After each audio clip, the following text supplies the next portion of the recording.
Hello everyone, it's Allison here from your fitness and sports team out of CFB Borden.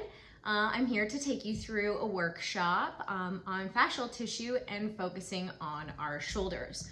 So please remember, we are doing this in response to COVID-19 and taking everything online or as much as we can. Remembering, before you start any new techniques or fitness training, consult your physician, make sure you're good to go, and never go to the point of pain because that's your body telling you to stop. Always work within your own range of motion in yourself. So for today's workshop, what you'll need is probably a half hour. Watch the video, then take yourself through the movements. You will need some sort of soft tissue work ball. If you don't have one of these, a high rubber bounce ball that you get from your dollar store or a tennis ball is gonna work for you. Anything with a little soft cushion to it, not that it's gonna squish completely underneath your body, but you wanna make sure it's not too hard, especially if you're new to any soft tissue work. So like I said, this workshop's gonna focus on our shoulders specifically, just because they're a little harder to stretch, quote unquote stretch, or feel like you can gain more range of motion through the joint. So that being said, let me give you a little background on what our fascial tissue is. So we have connective tissue in our body. There's ligaments and tendons, and one attaches bone to muscle and the other one attaches muscle to muscle. Our fascial tissue really is a connective tissue that surrounds our every organ, connects everything internally.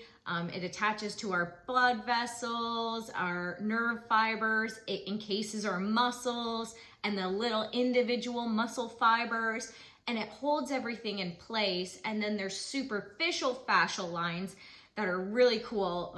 One being it connects from the bottom of our feet all the way up the back of our legs, all the way up the back body, up the back of the neck, rounds the head and ends at the forehead and eyebrows. So think, that's a full piece of connective tissue attaching your feet to your head. Super cool, but we don't necessarily focus on this connective tissue a lot. And it can really help us if we're tight through our body. The more soft and supple this tissue is, the healthier it is, the more range of motion you're gonna get. But the more tight and restricted and like a little, I'm not gonna say painful, but discomfort, you feel like you can't get that little extra range, a good chunk of the time, it's gonna be a layered effect for many reasons. But fascial tissue is one of those things we can affect in the moment and make ourselves feel really good and comfortable and get everything sitting right. So that being said, this is what this comes in handy. Also, if you want to look up, there's two really highly educated people within the fascial tissue, I'm going to say not industry, but research and science background of this. So one of those being Tom Myers. He has a book called The Anatomy Trains. He's been in the industry and researching fascial tissue and continually progressing this information for the last 40 years. So that being said, look him up, Tom Myers, Anatomy Trains. The other being Dr. Robert Schlepp. So Dr. Robert Schlepp is out of Germany. He is an international fascial anatomy teacher, as well as a researcher on fascial tissues. Again, his name is Dr. Robert Schlepp. Look him up. There's a couple of really great free YouTube clips and interviews he's done, or Yoga University Online that's free. He's done a few interviews there and some giving information. So Dr. Robert Schlepp and Thomas Myers, both have been in the industry 40 years, 30 years.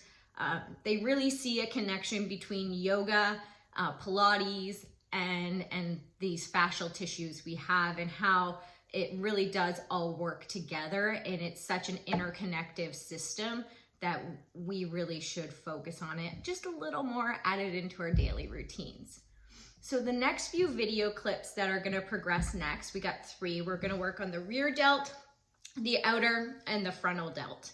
That being said, you'll need a wall, and you're gonna put as much pressure as you need to for slight discomfort, but no pain. And then what I want you to do is take 30 seconds to a minute to roll out each shoulder, and then really see how you feel before and after. You'll notice in the videos, I am not wearing my PSP shirt. The reason being they're a little looser, and when you roll the ball, they tend to clump and catch. So connected to your skin specifically is gonna give you a little better result than with a shirt that pulls or gets in the way. So keep that in mind. Placing the ball between your lower trap and the wall, you're going to add as much pressure to keep the ball against both. You're going to start to roll back and forth from the bottom of the trap towards the rear delt. You can do this with the muscle fiber, or you can start to go up and down with the muscle fiber as well. Placing the ball between the wall and the side of your shoulder at that lower end, you're going to start to rock up and down with the fiber of the muscle and the connective tissue. You can also try a circular motion around the head of the joint in either direction, or that cross fiber rocking back and forth, trying to move the ball up and down that side delt. You're going to locate the bottom of the front delt and the top, placing the ball at that top point closer to the clavicle. We're going to roll with the muscle tissue across, extending our arm out to the side. We can also choose to go cross fiber like you've done in the other videos, up and down the front of the delt, keeping the ball rolling back and forth across that entire muscle and fascial line. Last one is you can start to pin the ball and sweep the arm up and down the wall for 2 or 3 swipes, and then move the ball slightly over. Once you've completed rolling both your shoulders for 30 seconds to a minute, you can go a little longer if you choose, 2 to 5 minutes, but if you're starting new, that shorter time period is going to be just fine. I want you to check your shoulders. So sit or stand nice and tall. Head, shoulders, and hips all line up in that beautiful spinal alignment. And what I want you to see is how your shoulders feel now compared to when you began. You can even do a little self-assessment before and after. So before, shoulders down and away, slowly take your arms up over your head. Try to extend the elbows, keeping your shoulders down away from the ears and having space. Just checking to see, keeping your head, shoulders, and hips lined up in that neutral spine, how it feels. And then after you roll the shoulders, do the same test and see how that feels now. I want to say thank you for joining me. Leave any questions or comments below. Love to know how this worked for you. Have a great day, everybody. Bye.